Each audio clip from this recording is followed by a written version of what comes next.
मंगलम गौतमगरी मंगलम कुंद कुंधार्यो जैन धर्मोस्त मंगलम शरमंगल मंगलम सर्वकल्याण कारकम प्रधानम सद्भानाम जैनम जयतु शासनम आचार्यवर्यम श्री संभवाब्दिम समग्रधर्मं ब्रह्मे श्री बाल ब्रह्मांड वजाशत्रम गंभीर सिंधम ब्रह्मामि नित्यम। देवादि आदिनाथ भगवान की जय, पार्षद भगवान की जय, चौसठी शंकर भगवान की जय, अनंतान परम सिद्ध पुरुष भगवान की जय, परम पट्टी आचार्य से आदि सागर महाराज की जय, आचार्य से महावीर कीर्ति गुरुदेव की जय, परम आचार्य से विमल सागर गुरुदेव की जय, परम आचार्य सलमति सागर गुरुदेव की जय, परम पूज्य प्रातः स्मरण बाल ब्रह्मचर्य आजीवन एवं 60 वर्ष संभव सागर गुरुदेव की जय, तीन कर महामणि महाराज की जय, सम्मेश के क्षेत्र की जय।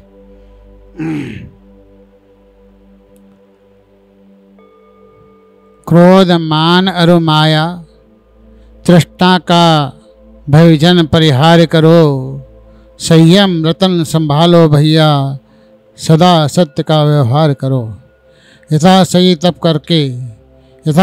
तप करके ज्ञानी वीर प्रभु का ध्यान करो, 4 प्रकार का दान देकर उत्तम भोग का प्राप्त करो, उत्तम भोग को प्राप्त करो। अपरही बनकर दिखलाओ, ब्रह्मचर्य का पालन करो, व्यक्ति रोककर कहता परिश्रम पर्व का पान करो, 10 दिन का यह धर्म नहीं जीवन भर का तुम प्यार करो। आता है प्रतिवर्ष दिलाने या हमें तुम स्वीकार करो, अपना अस्तित्व मिटाकर तेरा स्वरूप पाता हूँ, जब तुम मैं डूब जाता हूँ तो मैं उद्धार पाता हूँ। मेरे जीतों की हार समझने वालों, मगर उपकार किसे कहते हैं तुम क्या जानो। बंधुओं, आज का हमारा प्रकरण क्षमा धर्म का था। कहते हैं संकल्पम कल्पवृक्षस्य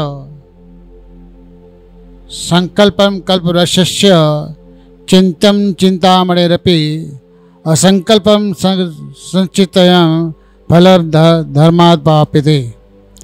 आत्मा शासन में गुणदेव स्वामी कहते हैं कि कल्प वृक्ष का फल प्रार्थना के अनुसार प्राप्त होता है, चिंतामणि रत्न का फल मन कर विचार के अनुसार प्राप्त होता है, पर धर्म से जो प्राप्त होता है वह है अपरिचित अचिंत्य ही प्राप्त होता है। जैसे यदि कोई मनुष्य सघन वृक्ष के नीचे पहुंचना है तो उसे उसकी छाया स्वयं प्राप्त होती है, उसके वृक्ष की कुछ यातना नहीं करनी पड़ती है। बावत तरी कला कुशला पंडीय पुरुषा अपंडीय चेव शव्य कल्याणम विपरम जब जम धम्मम कलम न जानती। जैन धर्म में 72 कलाएँ बतलाई है, अन्य मत में 64 कलाएँ बताई है, चक्रवर्ती तक 64 कला बतलाई है। ये कला 6-4 कला बताई है। ये कला मिथ्या दृष्टि को निर्तिशय पुण्य से प्राप्त होती है, परंतु 8 विशेष कला साथी से पुण्य सम्यक्त भाव संयम सु अवधि मन प्रेय ज्ञान केवल ज्ञान तीर्थंकरत्व और निर्वाण पद सिद्ध पद सभी भव्य जीवों को प्राप्त नहीं होता है। जिसको ये 72 कला प्राप्त है वह सर्वज्ञ ज्ञानी परमात्मा कहलाता है। जिसको धर्म को मर्म का ज्ञान नहीं है वह अज्ञानी है। कहते हैं कि काहे कोहे न जो न प्रपदि सुरण तिरे ही कि मानोवी उसज्ञे विरह दे तत्सक गया खय गया लिमणा हो दी। स्वामी कार्तिक रूपरेक्ष में कहते हैं कि देव मनुष्य और त्रिंच के द्वारा घोर उपसर्ग किए जाने पर भी मुनि क्रोध संतप्त नहीं होता है, उसके निर्मल क्षमा भाव होता है।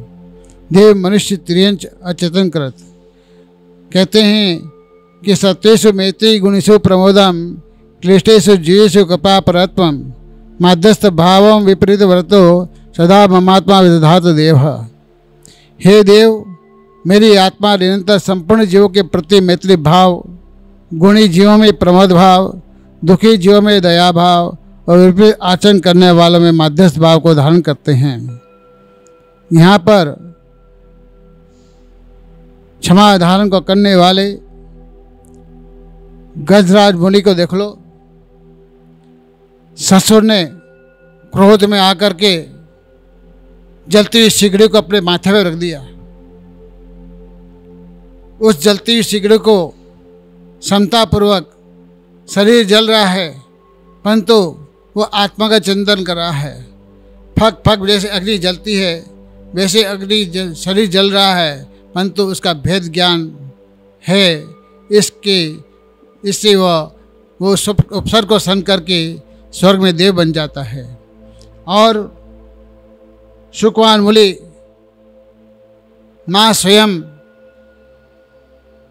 सिंघाड़ी बनी हुई और अपने शरीर को खा रही है, फिर भी उसमें वो चिंतन कर रहा है।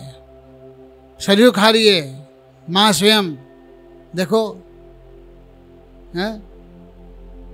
सुख कौशल मुनि सिंहनी व्याग बन के गए, अपने शरीर को खा रही है। कितना है ये क्रोध, इतना दुष्ट होता है कि जीव को वे पतन की तरफ ले जाता है। इसलिए उसने क्षमा भाव धारण किया कि खाने दो, मेरे रोज खा रहा है। उसके ऊपर एक द्वेष भाव नहीं किया।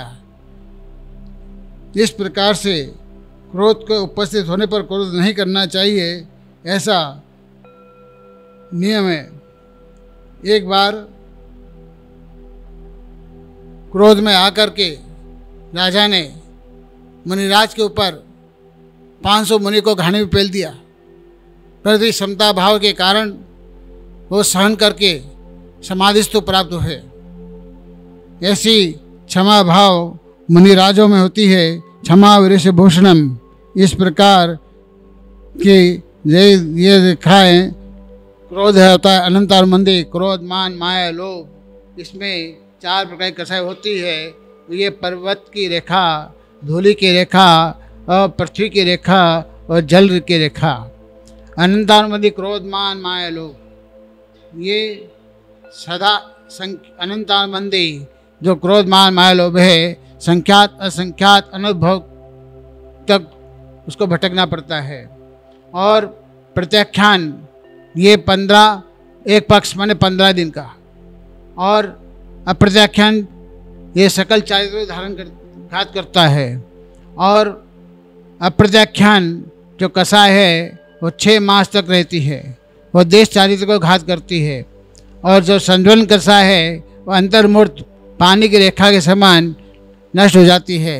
जैसे पानी में रेखा खींचो तुरंत नष्ट हो जाती है, वैसी यह संज्वलन रेखाएं मुनिराज को होती है और ये यथाखात चारित्र को घात करती है। इस प्रकार ये क्रोध, मान, माया, लोभ, ये 4 कसाएं हैं, ये जीव को घात करती है, आत्मा का घात करती है। इस प्रकार ये अब एक बार कमठ के जीव ने पार्श्वनाथ भव को बहुत सताया। उसने भी वैर बांध लिया था कि फिर भी कमठ उपसर्ग करते करते जब भगवान केवल ज्ञान को प्राप्त होने लगे, जब उपसर्ग करते करते हार गया, अंत में भगवान को केवल ज्ञान हो गया। इस प्रकार से ये उपसर्ग करते हैं। एक बार की बात है कि पर्वत, नारद और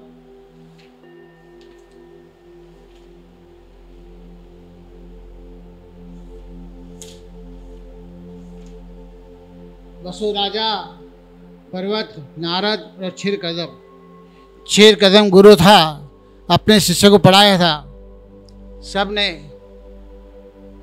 पर्वत और वसु राजा और नारद पर्वत को पढ़ाया तो उसने पर्वत ने अर्थ का अर्थ बताया था, गुरु ने धांड, परंतु उसने उल्टा शब्द किया। उसका अर्थ किया अज माने बकरा, बकरे को वेग में होम देना। ये उल्टा अर्थ करके वो भटकता रहा और अंत में आपस में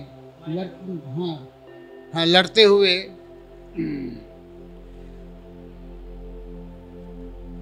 जब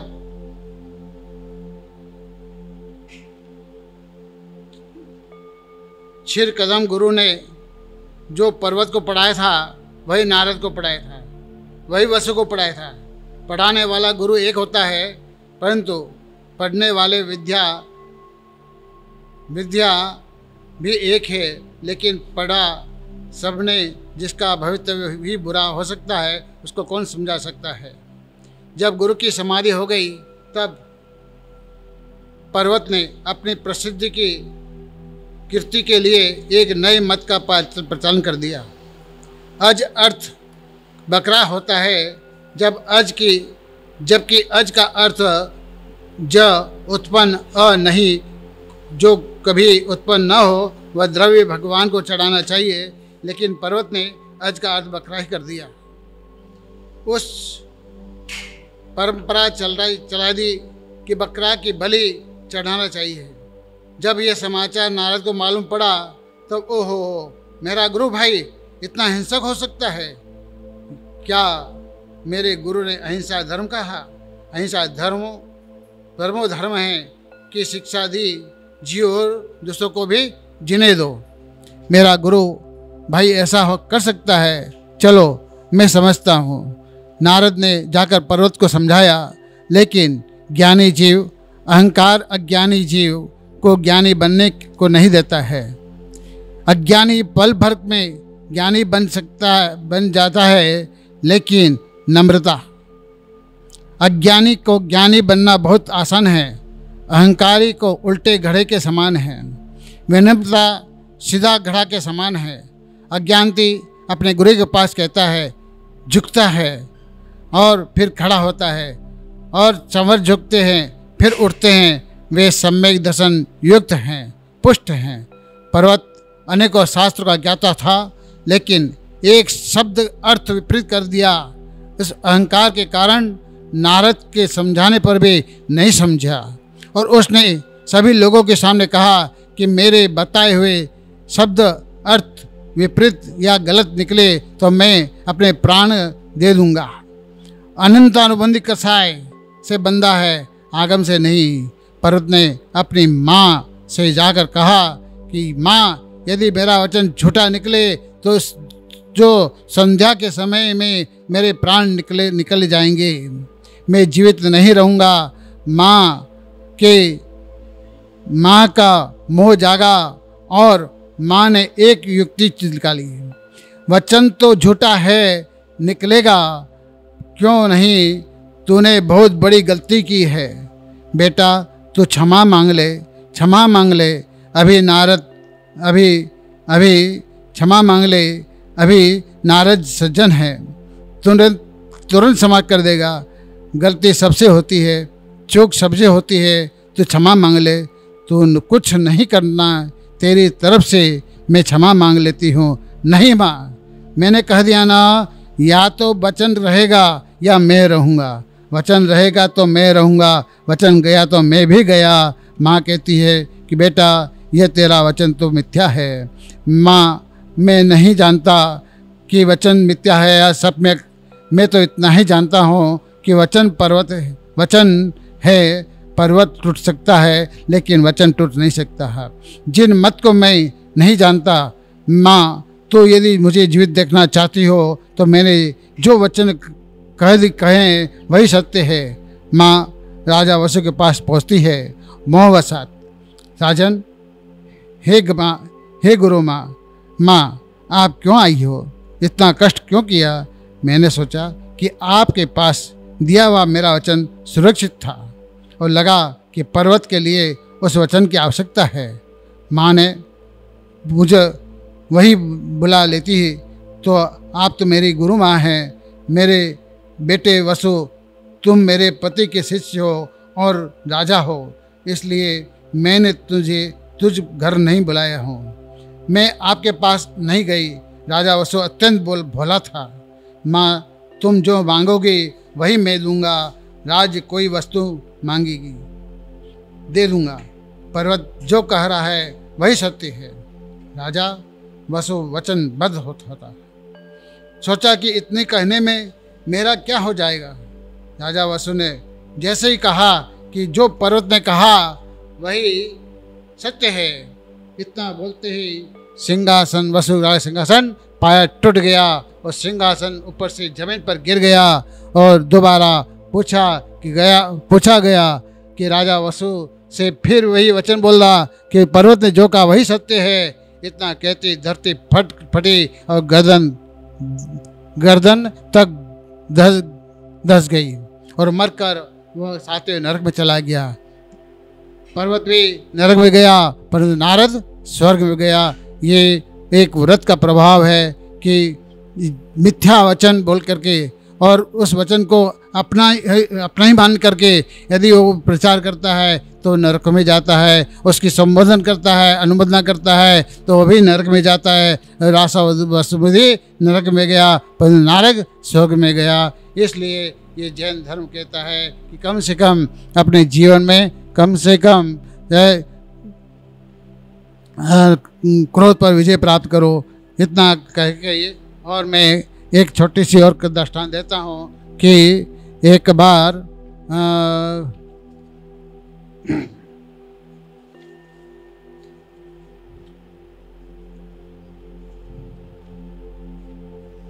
एक गांव में मृक्षण नाम के धीवर था। वह अपने कंधे पर जाल लेकर मछली लाने के लिए जा रहा था विप्र नदी के पास। इधर क्या होता है, यशोधर महाराज का दर्शन किया और साष्टांग नमस्कार कर वहीं पर बैठ गया और बोला, हे साधु महाराज, समाज में श्रेष्ठ उत्तम महामुनिराज, आज मेरे भाग्य से ही पुण्य संचय करने का शुभ अवसर मुझे प्राप्त हुआ, अतः मुझे कोई व्रत देकर अनुग्रहित करे। यह सुनकर आचार्य से सोचने लगे कि यह बगुले की तरह सदैव मछलियों को मारने में निसंकित इस धीवर का मन आज व्रत करने में कैसे हुआ। प्रातः उत्तर काल में होने वाले शुभाशुभ के बिना प्राणियों का स्वभाव नहीं बदलता। यह सोचकर उन्होंने अवधिक ज्ञान का उपयोग किया और अल्पायु जानकर बोले, हे सदाशय, आज तुम्हारे जाल में जो पहले मछली आएगी उसे तुम मत मारना। तब जब तक अपनी जीविका और रूप मांस तुम्हें प्राप्त नहीं होता है तब तक के लिए तुम्हारे लिए मांस का त्याग है। और यह 35 अक्षर वाला पवित्र मंत्र नव का मंत्र है। सदा सुख दुख में इसका ध्यान करना। मृगसेन धीवर ने जो आज्ञा कहकर व्रत को ग्रहण कर लिया और नदी की ओर जाल लेकर चल दिया। नदी में जाल फेंका तो जल्दी ही एक बड़ी बड़ी मछली उसके जाल में आ गई। उसने अपने लिए हुए व्रत का स्मरण हुआ और पहचानने के लिए उसने कान में एक कपड़े की चिन्ही बांधकर उसे छोड़ दिया। फिर उसने दूसरी बार फिर वो जाल डाला तो फिर वही मछली आई, किंतु वही मछली जाल में आ गई। अवध मानकर उसे छोड़ दिया। इस बार 5 बार वो मछली अपने आने से 5 बार ही छोड़ दिया। इतने में सूर्यास्त हो गया, शाम पड़ गया। शाम पड़ने के बाद में मृगसेन धीवर स्वीकार किए गए व्रत का पालन करने का प्रसन्नचित होकर घर को वापस खाली हाथ लौट गया। उसे खाली हाथ लौटते देखकर उसकी पत्नी घंटा बड़ी क्रुद्ध हुई। मृगसेन को गाली गलौज बकती हुई अपनी झोपड़ी में चली गई और अंदर से दरवाज़ा बंद कर दिया और बैठ गई। इधर मृगसेन धीवर अपनी पत्नी के द्वारा घर में प्रवेश करने से रोक देने पर पंचनमस्कार मंत्र का स्मरण करते हुए पुराने वृक्ष नीचे जड़ का तकिया बनाकर गहरी नींद में सो गया। जब वह गहरी नींद में था तब उस वृक्ष की जड़ से निकलकर एक सांप ने उसे डस लिया और बड़े कष्ट से वह मर गया। और मर के कर प्रातः होते ही पत्नी घंटा में उसे मृत्युवस्था में देखा तो उसने अपनी निंदा की करते हुए बड़ा पश्चाताप किया और उसके साथ अग्नि में जल जाने का निश्चय कर लिया। उसने निदान किया कि जो इसका व्रत है वही व्रत मेरा भी है, इस दूसरे जन्म में भी वही मेरा पति हो। अब उसने आज प्रतिप्त किया और होम सामग्री के साथ इसने पूरे अपने शरीर को होम दे दिया। विशाल नाम की नहरी में विश्वम्भर नाम का एक राजा राज करता था और पटरानी का नाम था विश्वगुणा। वह पर गुणपाल नाम का सेठ रहता था और धनश्री नाम की पत्नी रहती थी। उसे सुबंधु नाम का पुत्र था और गुणपाल की सेठ की पत्नी गर्भवती हुई और मृगसेन धीवर का जीव उसके गर्भ में आया। राजा विशंभर को वीटों की संगति के कारण बहुत प्रिय था। अतः नम मर्म नाम का एक विश्रीय वीक्षक के पुत्र नई धर्म के लिए गुणपाल से सुंदरी नाम की कन्या की यातना की। दुर्वती राजा की इस मांग से गुणपाल विचार में पड़ गया, यदि विदूषक के पुत्र का कन्या देता हूँ तो अवश्य कुल परंपरा लंघन हो जाते हैं और अपवाद फैल जाता है, और यदि राजा की आज्ञा को न मानकर भी यहाँ रहता हूँ तो सर्वस्व अपहरण के साथ प्राण भी जाते हैं। अब यह सोचकर उसने रत्न जड़ित करधनी से सुशोभित अपनी पत्नी को तो उसने प्रिय मित्र सिद्धत के घर रखा और सुपुत्री को लेकर कौशाम्बी नगर चला गया। शिवगुप्त मुनिगुप्त दो नाम के मुनिराज, शिवगुप्त और सुगुप्त मुनिराज को शिवगुप्त और मुनिगुप्त नाम के दो मुनिराज सिद्धत के मकान के सामने से निकले।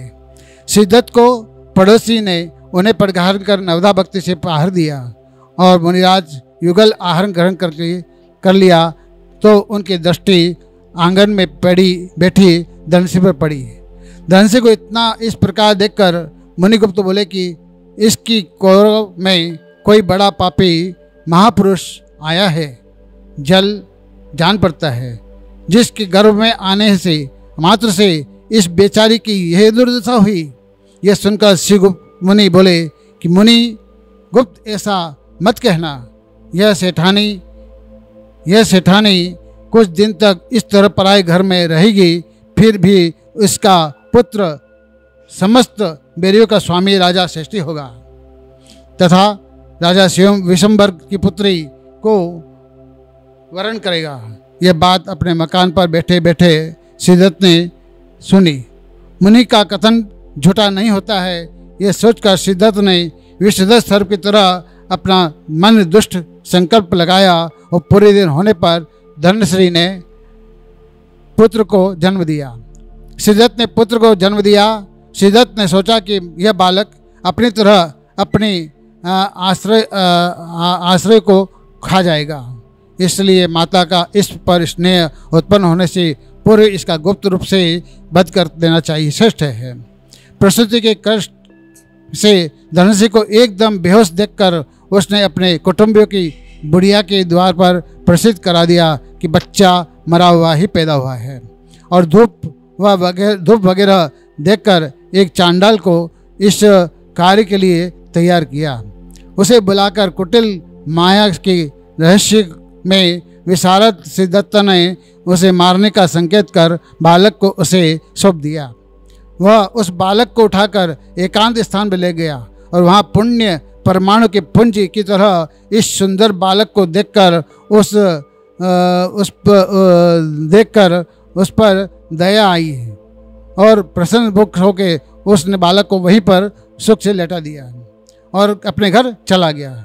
सिद्धत का छोटा बहनई इंद्रदत्त व्यापार के लिए उधर गया और वहाँ पर उसने शिशु के पास खेलने आया हुआ ग्वाला बालक के मुंह से उसका समाचार सुना।